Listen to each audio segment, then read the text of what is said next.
आप सब लोगों ने बताया और हमारी ओर से भी आप सब लोगों को दीपावली की बहुत बहुत बधाई, बहुत बहुत शुभकामनाएं। जैसे दीपावली में सब इतने खुश होते हैं, दिए जलाते हैं और पटाखे चलाते हैं।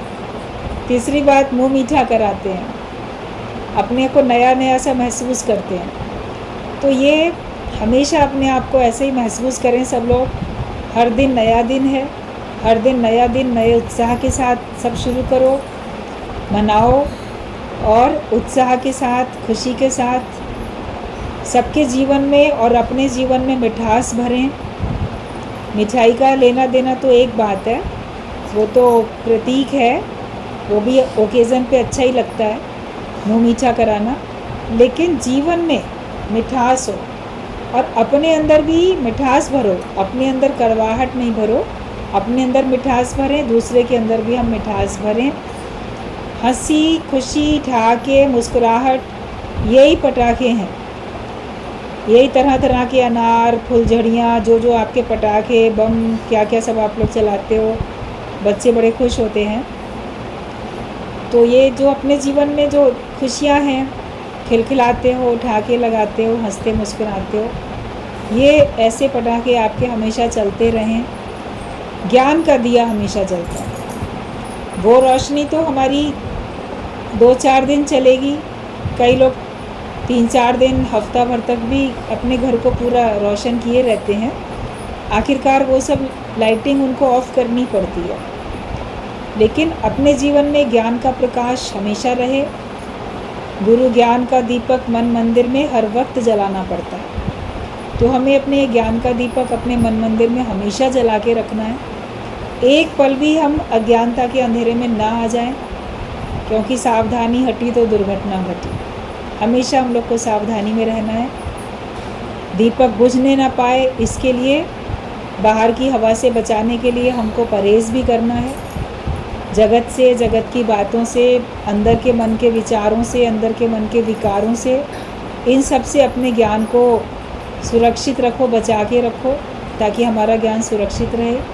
ज्ञान का दिया परिस्थितियाँ आने पे बुझने ना पाए। और दिया तब बुझता है जब उसमें तेल कम हो जाता है, ख़त्म हो जाता है, तो बुझता है। 2 कारण से बुझता है, एक तो बाहर की हवाएं उसको बुझा देती हैं, दूसरा उसका अपना ही अंदर का तेल ख़त्म हो जाता है। तो हवा चाहे चले या ना चले, वो तो बुझ ही जाता है। तो प्रेम का तेल अपने जीवन में हमेशा डालते हो। ज्ञान जलता रहेगा, ज्ञान का दिया जलता रहेगा। जब श्रद्धा का, विश्वास का, भक्ति का, प्रेम का जो तेल है वो इस ज्ञान में पड़ता रहेगा। श्रद्धावान को तो ही ज्ञान का लाभ मिलता है। अश्रद्धालु जो है, जब अश्रद्धा आती है तो ज्ञान समाप्त हो जाता है। जब प्रेम खत्म हो जाता है तो ज्ञान समाप्त हो जाता है। प्रेम और भक्ति और श्रद्धा, ये सब अरस परस एक ही रूप हैं। अपने अंदर ये भावनाएं हमेशा बना के रखो।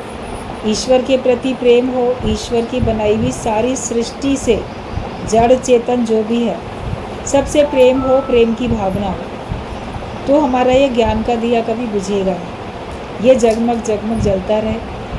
और जैसे बहुत अच्छी बात गुरुजी ने बताई, आप लोगों ने भी शेयर किया, बताई कि आज के दिन, दीपावली के दिन, भगवान रामचंद्र कितना वनवास पूरा काट के, रावण को मार के सकुशल वापस अपनी अयोध्या नगरी आए और तब उनका राज्याभिषेक किया गया। वरना तो उनका 14 साल पहले ही होने वाला था राज्याभिषेक, लेकिन भगवान उनके द्वारा कुछ और कार्य कराना चाहते थे। अगर वो राज्य तभी ले लेते तो केवल अपना राज्य और अपनी प्रजा के ही हित में लगे रहते। जिस उद्देश्य से उन्होंने धरती पे अपने को प्रकट किया था, जिस उद्देश्य से वो जन्म लेके आए थे, वो उद्देश्य पूरा नहीं हो पाता। इसलिए बानक ऐसे बने कि उनको वन में जाना पड़ा। वन में जाके एक तो भक्तों का उद्धार किया, संतों का, ऋषि मुनियों का, तपस्वियों का, उनका सबका भी कल्याण करते चले गए। कब से सब इंतज़ार करते थे, भगवान आएंगे, राम आएंगे, सब इंतज़ार कर रहे थे। उनका सबका इंतज़ार पूरा हुआ, सबको प्रसन्नता दी। शबरी को देखो कितने समय से वो इंतज़ार करती थी भगवान का। अगर वो नहीं जाते जंगल में तो उसका इंतज़ार कैसे पूरा होता। तो भक्तों के उद्धार के लिए, भक्तों के कल्याण के लिए भगवान पहुँचे वन में।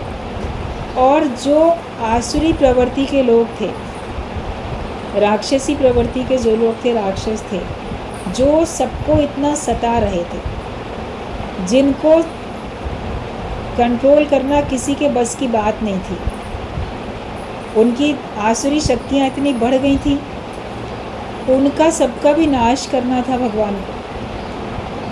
इन्हीं दो कारणों से भगवान आते हैं संसार में शरीर धारण करके, भक्तों के उद्धार के लिए, धर्म की स्थापना के लिए, अधर्म का नाश करने के लिए, राक्षसों का नाश करने के लिए, क्योंकि मनुष्य उनसे पार नहीं पा सकता, कभी उनकी आसुरी शक्तियाँ इतनी बढ़ जाती हैं।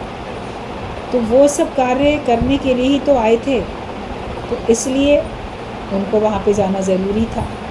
लीला होती है, हर एक के जीवन में लीला होती है। हम सबका भी जो जीवन है, आए हैं दुनिया में, कोई ना कोई एक मुख्य उद्देश्य भी छुपा हुआ है, जिस कारण से भगवान ने इस दुनिया में भेजा। कर्म का हिसाब किताब है, वो फल भोगने हैं, और अपने शरीर से भी कुछ कार्य होने हैं। ज्ञान मिल गया, भगवान ज्ञान का रास्ता दिखाया भगवान ने, तो ज्ञान के रास्ते पे हमें आगे बढ़ना है, क्योंकि जो रास्ता मिल जाए उस तरफ अपने को मोड़ लेने में बुद्धिमानी है। भगवान को वनवास मिला, बोले मैंने वन के सुखों की तरफ अपने मन को मोड़ लिया। हमारे जीवन में जो भी कुछ आता है, हम उसी तरफ अपने मन को मोड़ लेते हैं, मतलब उसको सहर्ष स्वीकार कर लेते हैं। तो समझो कि हम जिस उद्देश्य के लिए भगवान ने वो हमारे सामने परिस्थिति रखी है, उसमें हमको सफलता मिल जाएगी। और मनुष्य जन्म का उद्देश्य परमात्मा की प्राप्ति है, ज्ञान की प्राप्ति है। ये हमें ब्रह्मज्ञानी संत का जब मिलन होता है वो हमें बता देते हैं। इसी से हम लोग को सबको आगे बढ़ना है, ज्ञान में रहना है। और जैसे कि वापस जब आज आए, दीपावली इतनी मनाई गई, सबने खुशियाँ मनाई। कल भी आप लोगों ने अगर शाम को टीवी में देखा होगा तो अयोध्या नगरी में इस तरह से दीपावली मनाई गई कि जैसे त्रेता युग में सचमुच में राम आए हों तो मनी होगी। वही भावना रखते हुए, वही रखते, कितनी मेहनत हुई, कितना सब लोगों ने उस आयोजन को सफल किया। और इससे सारे विश्व में अपने हिंदू सभ्यता, संस्कृति का, अपने धर्म का, सबका प्रगटीकरण होता है इस तरह से, और सब लोग उसको वैल्यू देते हैं। आप चाहो तो आप अपनी अच्छाइयों को बहुत बढ़ाओ, अपनी अच्छी बातों को प्रकट करो, तो सब तक पहुंचती हैं। खुद ही नहीं अपनाओगे, खुद ही नहीं मानोगे, तो वो धीरे धीरे लुप्त होती जाती है। जो अच्छी चीज़ है, अच्छाई को तो हमेशा प्रकट करना चाहिए। तो जो भी स्वभाव अच्छे हैं, अपनी अच्छी सभ्यता है, अपनी भारतीय संस्कृति है, अपना धर्म है हिंदू धर्म, तो उसको भी कितना आगे सब लोग जानते हैं, पहचानते हैं, वैल्यू देते हैं। कितना कितना सभी भी हो रहा है कार्य, सब तरफ अपने देश का बड़ा नाम रोशन हो रहा है। हर फील्ड में रिसर्च होती है, उसमें भी और भी जो भी देश की इसकी समृद्धि के लिए जो भी होते हैं कार्य, सब में उन्नति ही उन्नति होती हुई दिख रही है, और उससे सारा पूरा विश्व प्रभावित है। तो अपने देश का नाम कई कई तरीके से होता है, ये भी एक तरीका है, अपने देश का नाम रोशन होता है। टीवी में बता रहे थे, सुन रहे थे हम, कि जैसे वैसे देखा जाए तो कभी भी अपने देश के अलावा और जो दूसरे देश थे, यूरोपियन कंट्री थे और लोग थे, तो वहाँ पे कभी भी दीपावली की छुट्टी नहीं होती थी। सब लोग का वर्किंग डे ही होता था।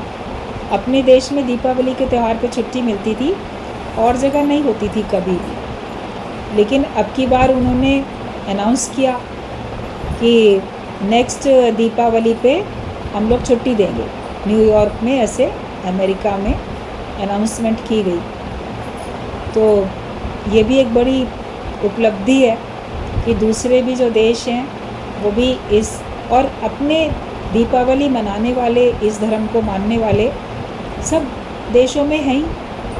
हिंदू लोग वहाँ पर भी हैं और वहाँ पे भी वो उनके देश की नागरिकता लेके रह रहे हैं और वहाँ के देश का नाम भी रोशन कर रहे हैं। तो उन लोगों ने भी तो वैल्यू दी।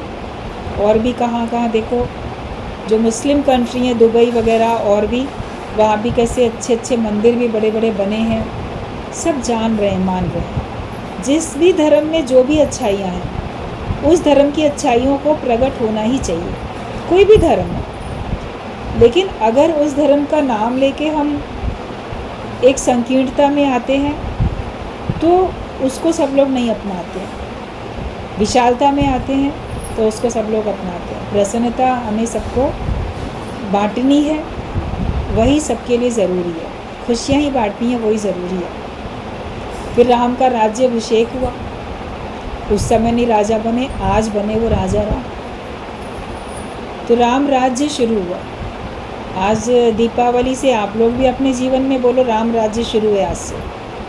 अभी तक मन राज्य करता था, मतलब जो राज्य करता था मुझ पर उसी को नौकर बना दिया। गुरु ने क्या किया, उसी को नौकर बना दिया। जो हमारा मन हमारे ऊपर राज्य करता था, हमारे ख्याल हमारे ऊपर राज्य करते थे, लेकिन गुरु अब उसको नौकर बना देता है और हमारे जीवन में अब राम राज्य आ जाता है। हम ईश्वर की मर्ज़ी में चलने लगते हैं।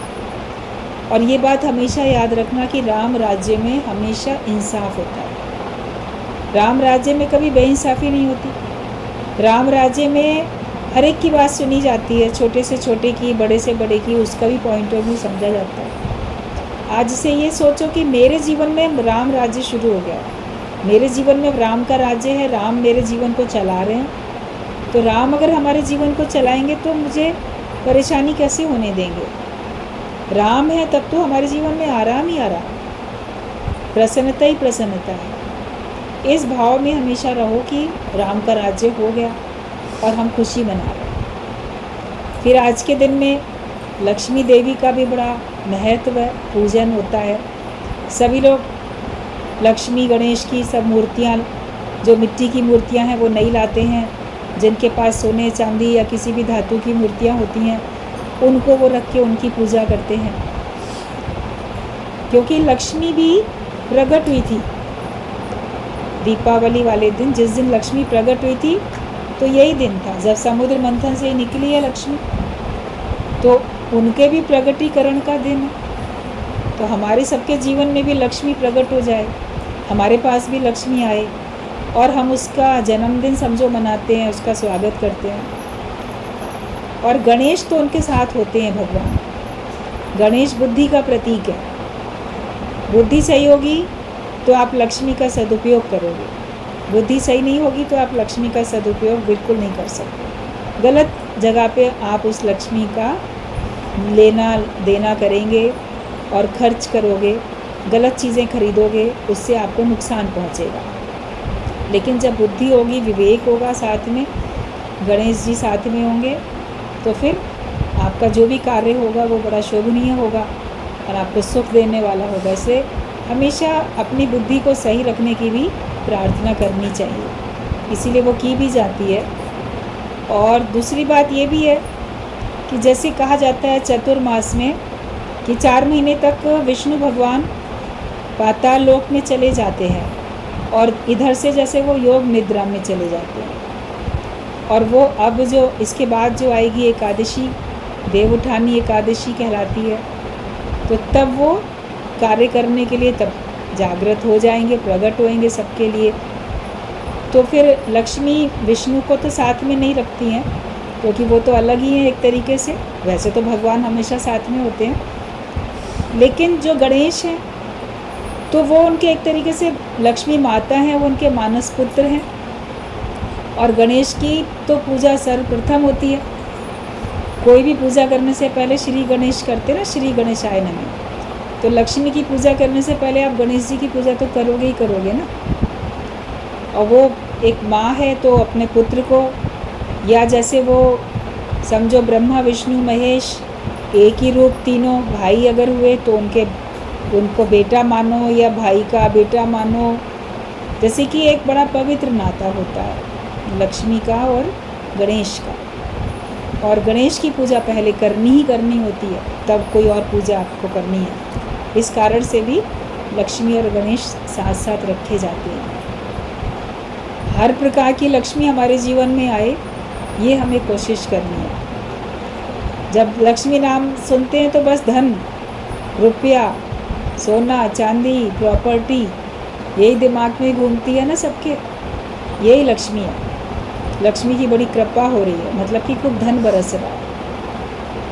तो धन लक्ष्मी वो तो हम लोग मानते ही हैं और जानते भी हैं। उसी को पाने के लिए इन लक्ष्मी देवी की पूजा भी करते हैं। लेकिन जैसे कभी घर में कन्या का जन्म होता है तो कहते हैं घर में लक्ष्मी आई है, तो वो कन्या लक्ष्मी का रूप होती है। फिर शादी करके जब जाती है तो वहाँ पे बहू का स्वागत होता है कि गृह लक्ष्मी घर में आई है। तो जो भी स्त्रियां हैं, नन्ही बच्ची से लेके बूढ़े उम्र तक, किसी भी एज तक की जो भी महिलाएं हैं, वो सब लक्ष्मी का ही रूप मानी जाती है। तो हमें लक्ष्मी की पूजा करनी है, मतलब हमें हर महिला का बहुत सम्मान करना है, कोई कैसी भी हो। लेकिन अगर कोई महिला है, स्त्री है, स्त्री रूप में जो भी है, हमें उनका सबका सम्मान करना है। यही उनकी पूजा करनी होती है। अंदर में आदर का भाव रखो, पूजा का भाव रखो। तो धन लक्ष्मी और दूसरा हो गया गृह लक्ष्मी। तो हम जितना धन को जीवन में महत्व देते हैं, चाहते हैं मिल जाए और उसके लिए प्रयत्न करते हैं, ज़रूर करो। लेकिन साथ साथ जो भी गृह लक्ष्मी है, हर एक अपने अपने घर की गृह लक्ष्मियाँ ही हैं।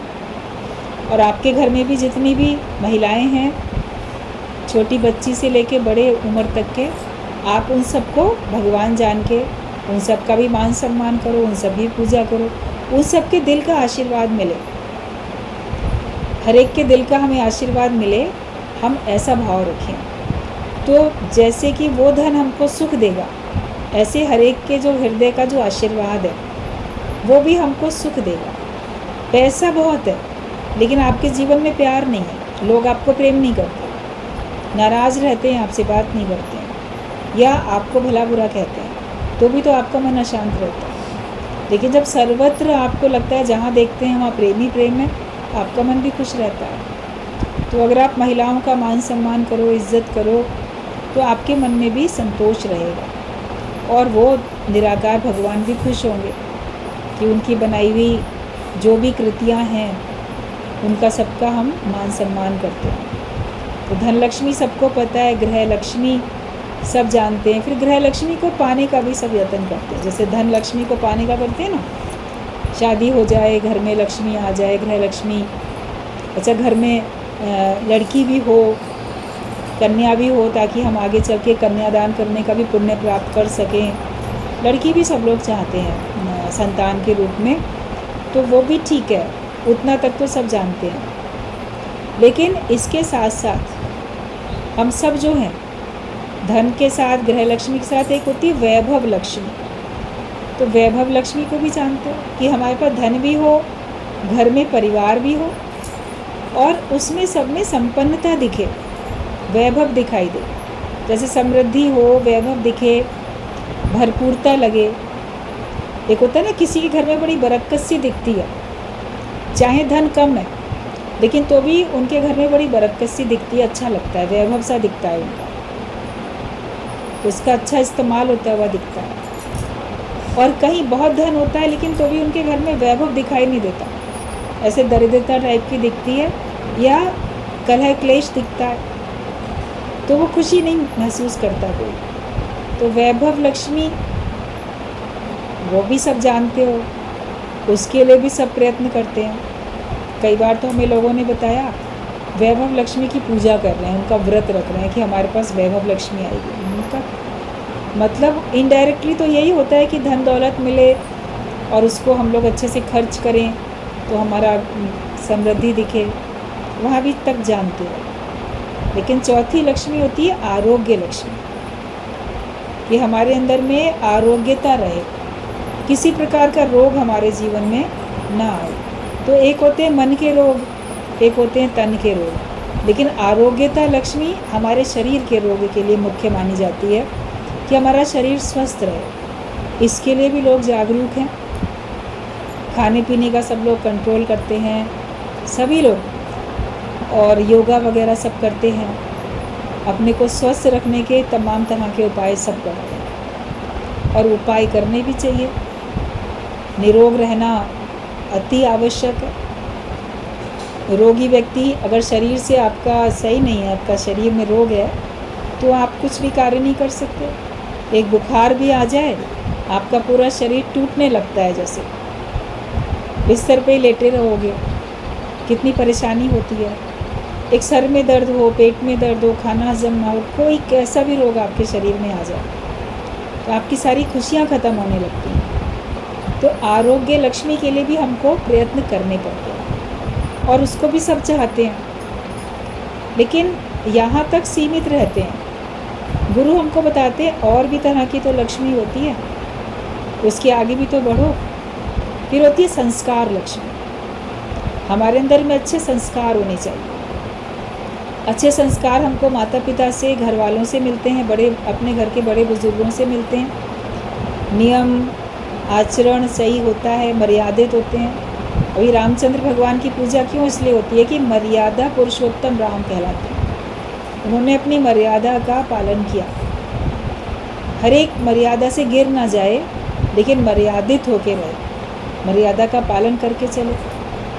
मर्यादा में बंधे भी नहीं, लेकिन मर्यादा का पालन भी करना, जहाँ जहाँ जितना ज़रूरी है उतना मर्यादा का उसको पालन करना चाहिए, तभी वो मर्यादा पुरुषोत्तम राम कहला। पुरुषों में उत्तम, जो मर्यादित है वो पुरुषों में उत्तम। तो संस्कार जब होते हैं हमारे अच्छे, तो ऑटोमेटिकली हमारे अंदर मर्यादा भी होती है, अच्छा आचरण भी होता है, अच्छा स्वभाव भी होता है, अच्छे कर्म भी होते हैं।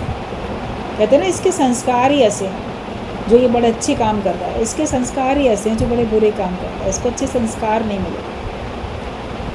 वो ज्ञान से, बाहर की पढ़ाई, वेद शास्त्र ग्रंथ, इन सब से और गुरु के ज्ञान से हमारे अंदर और संस्कार बढ़ते हैं, प्रकट होते जाते हैं। और शुरू से तो लेता है अपने घर से, परिवार से बच्चा लेता है संस्कार। उसको जैसे बचपन में पड़ जाते हैं, वो काफ़ी पक्के हो जाते हैं, क्योंकि छोटेपन में मन जैसा भी होता है, उसको जैसा सिखा दो वो पक्का हो जाता है। तो अपने अंदर में देखो कि मैं अच्छा सुसंस्कारी व्यक्ति हूँ। एक बार सत्संग में बात चल रही थी कि बेटी को विवाह में कार भले ना दो, लेकिन बेटी को संस्कार ज़रूर दो, ताकि वो जहाँ जाए वहाँ पे हर एक घर को, घर वालों को वो प्रसन्नता दे सके, सुख दे सके। अच्छे संस्कार होंगे तो वो सुख दे पाएगी। लोग शादी करके बहू को लाते ही इसीलिए कि घर में सुख समृद्धि हो, अच्छा हो, लेकिन आके अगर वो कलेश मचाए, घर को तोड़ दे, तो उनको अपनी पसंद के ऊपर तकलीफ़ होती है कि हमने बेकार इसके संग नाता जोड़ा, बेकार इसको पसंद किया, अपने परिवार का हिस्सा बनाया और ये हमारे परिवार को अपना परिवार मानती ही नहीं है, तो उनके मन में तकलीफ़ होती है। अच्छे संस्कार होंगे तो वो सबको अपना मान के चलेगी, और गुरु तो ऐसे अच्छे संस्कार देता है, सारे विश्व को अपना मान के चलते। कोई पराया नहीं है, सबसे कर लो प्यार, जगत में कोई नहीं है पराया। तो हमारे अंदर में संस्कार लक्ष्मी भी होनी चाहिए। संस्कार लक्ष्मी हमें सत्संग में आके ब्रह्मज्ञानी गुरु का ज्ञान सुन के, उसका संग करके हमारे अंदर में बढ़ती है, मिलती भी है। जिसके अंदर नहीं थे अच्छे संस्कार, उसमें आ जाते हैं, डेवलप होते हैं और बढ़ती भी है। तो ये हमारी संस्कार लक्ष्मी होती है। और ज्ञान मिलता है, तो ये ज्ञान लक्ष्मी, संस्कार लक्ष्मी। अच्छे संस्कार होंगे तो आप सत्संग में आओगे। थोड़े थोड़े तो अच्छे संस्कार थे ना, तभी तो सब सत्संग में आए, सत्संग पसंद आया, गुरु के ज्ञान में रुचि लगी, बैठना शुरू किया सत्संग में। तो ये सब अच्छे संस्कारों के कारण, और वो और बढ़ते जाते हैं। फिर है ज्ञान लक्ष्मी। ज्ञान का धन सर्वश्रेष्ठ बोला गया, उस धन की तुलना में भी ज्ञान का धन सर्वश्रेष्ठ है। उस धन की पूजा आप करते हो, वो धन आपको जहाँ आप रहते हो वहाँ आपको थोड़ा सा पूजनीय बनाता है, लेकिन ज्ञान का धन आपको सर्वत्र, सारे विश्व में पूजनीय बनाता है। इसके लिए ज्ञान लक्ष्मी, उसको भी पाने के लिए यत्न करो, गुरु की कृपा से वो भी होने लगता है। कि हम ज्ञान के धन को इकट्ठा करने में लग जाते हैं। नियम से सत्संग में आते हैं, ज्ञान के धन को हम लोग इकट्ठा करते हैं। तो ज्ञान लक्ष्मी भी हमारे लिए बहुत इम्पॉर्टेंट है। जब लक्ष्मी की पूजा कर रहे हैं तो ये सारी लक्ष्मी मेरे अंदर आए, इस बात का हमको अंदर में प्रार्थना करनी है और चाहत भी रखनी है, चाहना भी है और इसके लिए पुरुषार्थ भी करना है। ज्ञान लक्ष्मी होती है, लेकिन ज्ञान के साथ साथ हमारे अंदर वैराग्य लक्ष्मी भी होनी चाहिए। वैराग्य अगर हमारे अंदर में है तो ये भी धन है, हमारा लक्ष्मी है। अगर आपको माया से वैराग्य नहीं होगा तो आपका ज्ञान टिकेगा नहीं। वैराग्य की नींव पर ही ज्ञान टिकता है।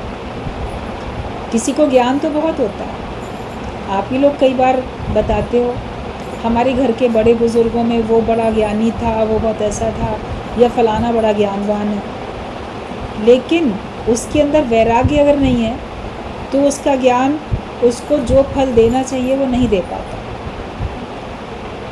ज्ञान हमको नम्रता सिखाता है, विद्या विनम्रता देती है। ज्ञान से हमारे अंदर में नम्रता आती है और ज्ञान से हमारे को भगवान की प्राप्ति होती है। लेकिन वो जो ज्ञान था सबके पास, चूँकि वैराग्य नहीं था, साथ में वैराग्य लक्ष्मी नहीं थी, इसलिए उस ज्ञान लक्ष्मी का वो पूरा लाभ नहीं ले पाते थे। तो गुरु ज्ञान भी देते हैं, ब्रह्म ज्ञान, आत्मा का ज्ञान, साथ में हमारा वैराग्य भी पक्का कराते हैं। सब तरफ से मन हटा के मन केवल भगवान में रहे, भगवान के अतिरिक्त हमारा मन कहीं पर भी ना जाए। ये प्रवृत्ति हर एक की बनती चली जाती है, वैराग्य पक्का होता है। और वैराग्य का वैर भी नहीं है किसी से और राग भी नहीं है। ये अंदर की अनुभूति हमें महसूस हो जाए, ना काहू से दोस्ती, ना काहू से वैर, ना किसी से वैर है, ना किसी से राग, तो हमारा वैराग्य पक्का होता है। कहीं राग रखोगे जड़ या चेतन माया से तो भी आपका वैराग्य पक्का नहीं होगा। कहीं किसी से वैर रखोगे तो भी आपका वैराग्य पक्का नहीं होगा, किसी न किसी कारण से ही तो होता है। तो वैराग्य लक्ष्मी हमारे अंदर में आती है सत्संग में, आत्मा का निश्चय करने से, ज्ञान का अभ्यास करने से वैराग्य लक्ष्मी भी आ जाती है। और फिर मोक्ष लक्ष्मी, जो 8वीं लक्ष्मी बताई गई है, वो मोक्ष लक्ष्मी बताई गई है। अगर हमको मोक्ष प्राप्त होता है तो वो सबसे बड़ा धन है, सबसे बड़ी लक्ष्मी है।